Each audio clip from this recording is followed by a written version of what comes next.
హలోకి నమస్కారం. Welcome to BMV Guru channel. మనం ఇప్పుడు తెలుసుకోబోయే టాపిక్ ఏంటి, 9వ తరగతి తెలుగు రెండో పాఠం నేనెరిగిన బూరుగుల. ఇందులో మనం కవి పరిచయము, పాఠం యొక్క ఇతివృత్తము, ప్రక్రియ, పాఠ్యభాగ ఉద్దేశము తెలుసుకోవడం అనేది జరుగుతుంది. కాబట్టి స్కిప్ చేయకుండా చివరి వరకు చూడండి. నేను ఎరిగిన బూరుగుల అనేటువంటి పాఠం యొక్క ఇతివృత్తం ఏంటి, ప్రక్రియ ఏంటో చూద్దాము. ఈ ఇతివృత్తము ప్రక్రియ నుంచి కూడా క్వశ్చన్స్ అడుగుతున్నారు చాలా సార్లు, కాబట్టి అవి కూడా నేర్చుకోవాలి. ముందు మనం ఇక్కడ లెసన్ పేరు ఉంటుంది కదా, పాఠం పేరు పక్కనే మనం ఇతివృత్తం ప్రక్రియ రాసుకున్నట్లయితే చదివేటప్పుడు మనకు అది చూడగానే గుర్తొస్తుంది అనమాట. దీని ఇతివృత్తం ఏంటి, ప్రక్రియ అనేది మనకు చూడగానే తెలిసిపోతుంది. కాబట్టి తప్పకుండా ఇక్కడ రాసుకోవాలి. ఇతివృత్తం ఏంటంటే స్ఫూర్తి అనమాట. ఇతివృత్తం, ఈ పాఠం యొక్క ఇతివృత్తము స్ఫూర్తి. ప్రక్రియ ఏంటంటే ప్రక్రియ వ్యాస ప్రక్రియకు చెందింది. అయితే ఈయన గురించి పూర్తి డీటెయిల్స్ తోన అంటే ఆయన గురించి అంటే నేను ఎరిగిన బూరుగుల రామకృష్ణరావు గురించి మొత్తంగా తెలుసుకొని పివి నరసింహారావు ఆయన గురించి ఒక వ్యాసాన్ని రాసిండు. ఇది ఆ వ్యాస ప్రక్రియకు చెందిందనమాట. ఆ తర్వాత మనం నెక్స్ట్ ఏం చేస్తామంటే పాఠం యొక్క ఉద్దేశం చూస్తాము. ఈ పాఠం యొక్క ఉద్దేశం ఏముందో చూద్దాం ఇప్పుడు. సమాజంలో కొద్ది మందే ప్రభావ శక్తి సంపన్నులుగా ఉంటారన్నమాట. వీరి యొక్క సాంగత్యం పొందిన లేదా వీరి గురించి తెలుసుకున్న స్ఫూర్తి కలుగుతుంది, మంచి మార్గంలో నడవడానికి అవకాశం కలుగుతుంది. ఇలా స్ఫూర్తిదాయకులైన వారిలో బూరుగుల రామకృష్ణారావు కూడా ఒకరు. ఈయన హైదరాబాద్ రాష్ట్రానికి తొలి ముఖ్యమంత్రిగా పనిచేశారు. రాజనీతిజ్ఞుడిగా, బహుభాషావేత్తగా, పాలనాధ్యక్షునిగా పేరెన్నిక కన్నాడు. ఈయన మహోన్నత వ్యక్తిత్వాన్ని ఆవిష్కరించేలా పివి నరసింహారావు ఒక వ్యాసం రాశారనమాట. మహోన్నత వ్యక్తిత్వాల నుండి స్ఫూర్తి పొందడమే ఈ పాఠం యొక్క ఉద్దేశం. ఒక వ్యక్తిని చూసి అంటే ఆయనలాగా మనం ఉండాలి, ఆయనలాగా మంచి లక్షణాలను అలవర్చుకోవాలి, మంచి మార్గంలో నడవాలి అని మనం అనుకుంటాం. అదే ఆయన పట్ల మనం స్ఫూర్తి పొందడం అనే అర్థం అనమాట. అయితే ఇందులో ఈయన ఎవరు, బూరుగుల రామకృష్ణారావు ఉన్నాడు కదా, బూరుగుల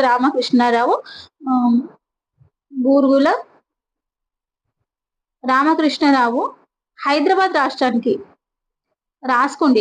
ఇలా పాయింట్ పెట్టుకొని రాసుకున్నట్లయితే మీకు మళ్ళీ రివిజన్ చేసేటప్పుడు అవి చూడగానే ఇక్కడ ఈ మ్యాటర్ ఉందనేది అర్థమవుతుంది. కాబట్టి పక్కన పెన్సిల్ తో గాని పెన్ తో గాని రాసుకోవడం. అయితే బూరుగుల రామకృష్ణారావు హైదరాబాద్ కి తొలి ముఖ్యమంత్రిగా పనిచేశాడంట. తొలి ముఖ్యమంత్రి ఎవరు అంటే తొలి ముఖ్యమంత్రి బూరుగుల రామకృష్ణారావు.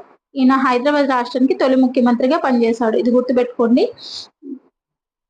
అయితే ఈయన గురించి మొత్తంగా తెలుసుకొని ఒక వ్యాసం రాసింది ఎవరు అంటే పివి నరసింహారావు గారు. ఇది ఇందులో వచ్చేది.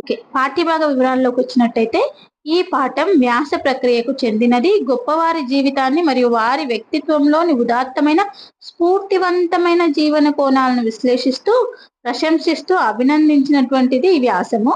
అయితే ఈ పాఠ్యభాగం ఆంధ్రప్రదేశ్ మాసపత్రిక 1972 సంవత్సరపు డిసెంబర్ సంచిక నుంచి తీసుకోవడం అనేది జరిగిందంట.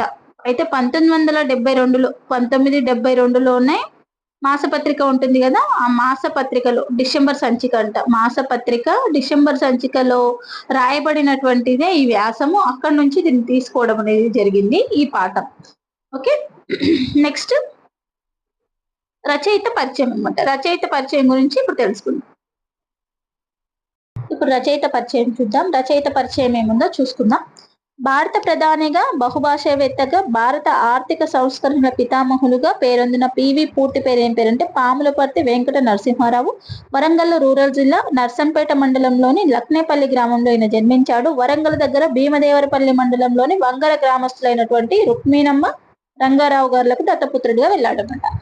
స్వామి రామానంద తీర్థ ఈ పివికి రాజకీయ గురువు, బూరుగుల వారు గురుతుల్యులు. విద్యార్థి దశలో హైదరాబాద్ సంస్థాన విముక్తి పోరాటంలో పాల్గొని ఉస్మానియా విశ్వవిద్యాలయం నుంచి బహిష్కరణకు గురైంది. 1938లో హైదరాబాద్ రాష్ట్ర కాంగ్రెస్ లో చేరి రాజకీయ జీవితాన్ని ప్రారంభించాడు.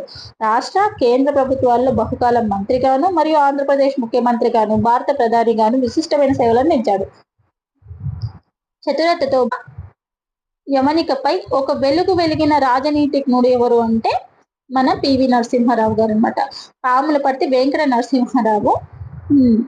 అయితే ఈయన తెలుగు భాషతో సహా హిందీ, ఉర్దూ, ఆంగ్లం, మరాఠీ మొదలగు 17 భాషల్లో అనర్గళంగా మాట్లాడగలిగినటువంటి బహుభాషావేత్త. తెలుగులో కాకతీయ అనే పత్రికను నడిపించారు. విశ్వనాథ సత్యనారాయణ రచించినటువంటి 1000 పడగలోని నవలను హిందీలోకి సహస్రపన్ అనే పేరుతో అనువదించారు. దీనికి కేంద్ర సాహిత్య అకాడమీ బహుమతి కూడా లభించిందట. ఈయన ఆత్మకథగా ప్రసిద్ధి చెందిన ది ఇన్సైడర్ అనేక భాషల్లోకి అనువదించబడింది. ఫన్ లక్షత్ కోన్ గతో అనేటువంటి మరాఠీ పుస్తకాన్ని తీసుకొని తెలుగులోకి అబల జీవితంగా ఈయన అనువదించారు. నిరాడంబర జీవితం, నిజాయితీ, దేశభక్తి కలిగినటువంటి పివి నరసింహారావు జీవిత పర్యంతం నిండు కుండలాగా స్థితప్రజ్ఞుడిగా వెలుగొందాడనమాట. ఈయన గురించి ఏమేమి పాయింట్స్ వస్తున్నాయి మనం రాసేసుకుందాం పక్కన.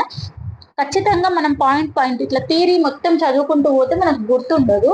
మనం అక్కడ ఏమేమి పాయింట్స్ వస్తున్నాయి అనేది చెప్పని ఇగో ఇక్కడ సైడ్ లో ప్లేస్ ఉంటుంది కదా, ఇక్కడ రాసేసుకోండి. రాసుకున్నట్లయితే మనకి ఈజీగా గుర్తుంటుంది. ఇంకొకటి చదివినప్పుడు ఆ పాయింట్స్ చదువుకొని రివిజన్ చేసుకోవడానికి అవకాశం ఉంటుంది. కాబట్టి తప్పకుండా పాయింట్ వైజ్ గా రాసుకోండి. మనం ఇప్పుడు ఏమేమి పాయింట్స్ వస్తున్నాయో చూసుకుందాం ఇక్కడ. ఓకే, ఈయన భారత ప్రధానిగా బహుభాషవేత్తగా ఉన్నాడు. భారత ఆర్థిక సంస్కరణల పితామహుడిగా పేరొందిండు అనమాట. ఈ క్వశ్చన్ అడిగిందండి చాలా సార్లు. భారతదేశ ఆర్థిక సంస్కరణల పితామహుడిగా పేరొందిన వ్యక్తి ఎవరు, ఎవరిని పిలువబడుతుందని కూడా అడగడం అనేది జరిగిందంటే ఎవరిని పిలువబడుతుందంటే పాములపర్తి వెంకట నరసింహారావు గారిని భారతదేశ ఆర్థిక సంస్కరణల పితామహుడుగా పిలుస్తున్నాడు. ఇది నెంబర్ 1 పాయింట్, ఇక్కడ పక్కన రాసుకోండి. ఆ తర్వాత ఈయన వరంగల్ రూరల్ జిల్లా, ఇగో ఇక్కడ పాయింట్ పెట్టుకొని రాసేసుకోండి. ఓకే, ఇక్కడ పాయింట్స్ ఇట్లా ఇచ్చుకొని రాసుకున్నట్లయితే మీకు రివిజన్ చేసేటప్పుడు ఈజీ అవుతుంది. ఇక్కడ వరంగల్ రూరల్ జిల్లా,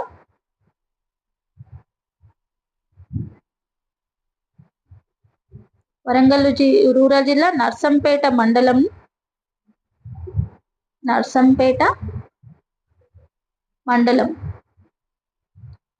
లక్నేపల్లి గ్రామం. ఈయనది లక్నేపల్లి గ్రామం అన్నమాట.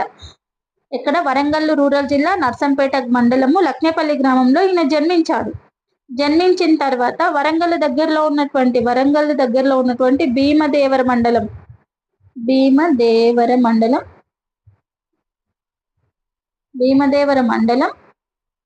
వంగర గ్రామంలో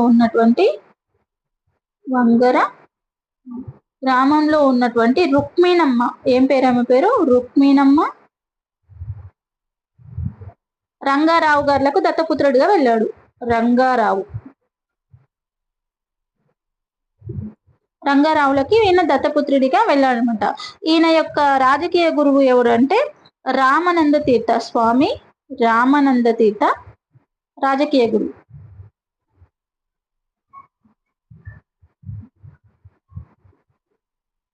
ఈయన యొక్క రాజకీయ గురువు అన్నమాట, రాజకీయ గురువు.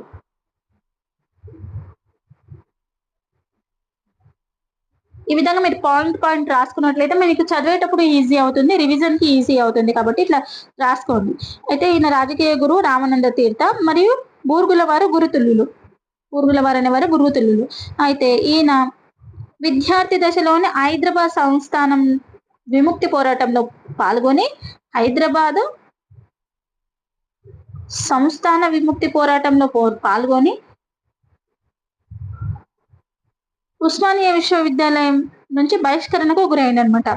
హైదరాబాద్ సంస్థానం యొక్క విముక్తి పోరాటంలో పాల్గొన్నటువంటి పివి నరసింహారావు ఉస్మానియా విశ్వవిద్యాలయం నుంచి బహిష్కరణకు గురయ్యి ఆయన మహారాష్ట్రలో చదువుకుంటాడు. ఆ తర్వాత 1938లో హైదరాబాద్ రాష్ట్ర కాంగ్రెస్ లో చేరుతాడంట. 1938లో హైదరాబాద్ కాంగ్రెస్ లో చేరుతాడనమాట. హైదరాబాద్ రాష్ట్ర కాంగ్రెస్ లో చేరి రాజకీయ జీవితాన్ని ఆరంభించాడంట. రాష్ట్ర కేంద్ర ప్రభుత్వాలు బహుకాలం మంత్రిగా పనిచేసిండు.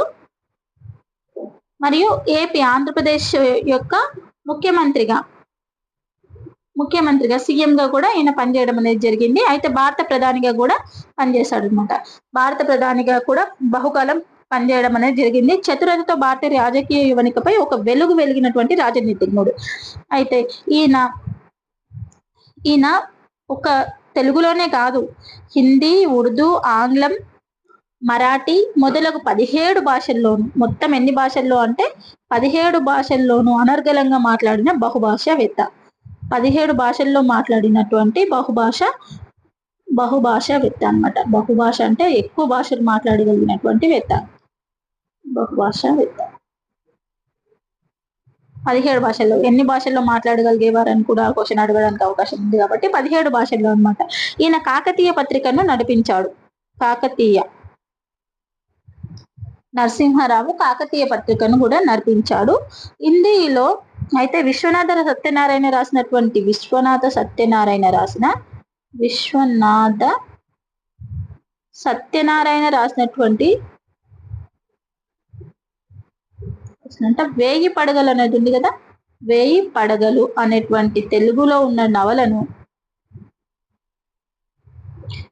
ఉన్నటువంటి నవలను హిందీలో ఏం పేరుతో అనువదించాడు అంటే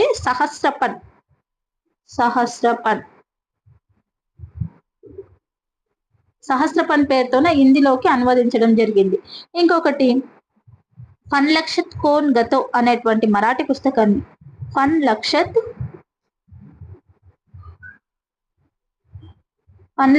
కోన్ గతో అనేటువంటి మరాఠీ పుస్తకం. ఇది ఏ పుస్తకం అంటే మరాఠీ పుస్తకాన్ని తెలుగులోకి అబల జీవితంగా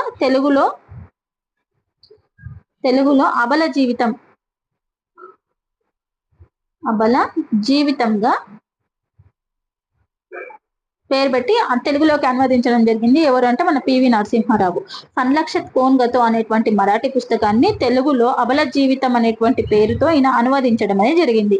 ఇంకొకటి ది ఇన్సైడర్ అనే అయితే ఆయన ఆత్మకథగా చెప్పినటువంటి పివి గారి ఆత్మకథ ఏదంటే ది ఇన్సైడర్. పివి ఆత్మకథ.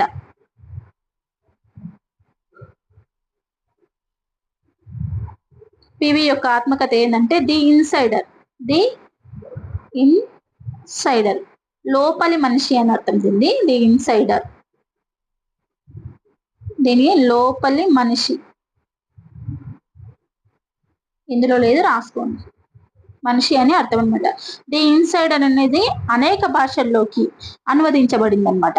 ది ఇన్సైడర్ అనేది ఎవరి యొక్క ఆత్మకథ అని కూడా అడగడానికి అవకాశం ఉంది. ది ఇన్సైడర్ అనేది పివి నరసింహారావు గారి యొక్క ఆత్మకథ. దీన్ని అనేక భాషల్లో అనువదించడం జరిగింది. ఫన్లక్షత్ కోన్ గతో అనేటువంటి మరాఠీ పుస్తకాన్ని తెలుగులోకి అబల జీవితంగా అనువదించిన వ్యక్తి పివి నరసింహారావు.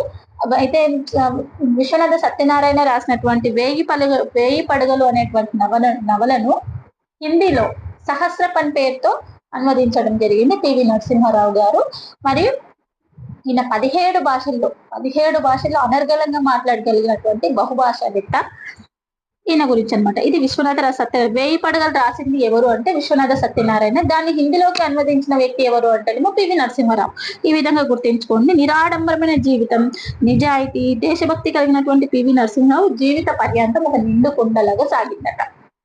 స్థిత ప్రజ్ఞుడిగా వెలుగొందాడు. ఇది అనమాట. ఇవి పివి నరసింహారావు యొక్క మొత్తం డీటెయిల్స్ అనమాట. ఇది ప్రతిదీ కూడా పాయింట్ టు పాయింట్ రాసుకొని రివిజన్ చేసేటప్పుడు మీకు ఈజీ అవుతుంది. నోట్స్ లో కానీ రాసుకోండి, నోట్స్ లో అయినా రాసుకున్నా పర్లేదు, లేదా ఇలా బుక్ లోనే పక్కకి ఇక్కడ ఖాళీ ప్లేస్ ఉంటుంది కదా, ఈ ఖాళీ ప్లేస్లలో మొత్తం రాసేసుకోండి. రాసుకున్న తర్వాత మీకు ఏదైనా అంటే ఈ బుక్ లో రాసుకోవడం వల్ల యూజ్ ఏంటంటే మనం ఇలా చదివేటప్పుడు ఏదైనా పాయింట్ మిస్ అయినా మళ్ళీ వెంటనే బుక్ లో కనిపిస్తుంది కాబట్టి ఇక్కడ ఈ సైడ్లలో రాసుకోవడమే ఉత్తమం అనమాట. ఇక్కడ ఖాళీ ప్లేస్ ఎక్కడ ఉంటే అక్కడ రాసుకోవడం వల్ల మీకు రివిజన్ చేసేటప్పుడు ఈ పాయింట్లు ఇందులో ఉన్నాయి, ఇంకేమైనా మ్యాటర్ ఉందా అని చెప్పేసి కూడా వెంటనే ఇక్కడ చూసుకోవడానికి, డౌట్ క్లియర్ చేసుకోవడానికి కూడా అవకాశం ఉంటుంది. కాబట్టి తప్పకుండా ఇలా బుక్ లోనే రాసుకోవడానికి ప్రయత్నం చేయండి. పెన్సిల్ కానీ పెన్నుతో కానీ రాసుకున్నట్లయితే మీకు రివిజన్ ఈజీ అయిపోతుంది. మీకు క్లాస్ నచ్చినట్టయితే నా ఛానల్ ని తప్పకుండా సబ్స్క్రైబ్ చేసుకోండి, లైక్ చేసి షేర్ చేయండి. మీరు లైక్ చేయడం వల్ల ఇంకొంతమంది మిత్రులకు ఈ వీడియో చేయడానికి అవకాశం ఉంటుంది కాబట్టి లైక్ చేయడం మర్చిపోకండి. Thanks for watching.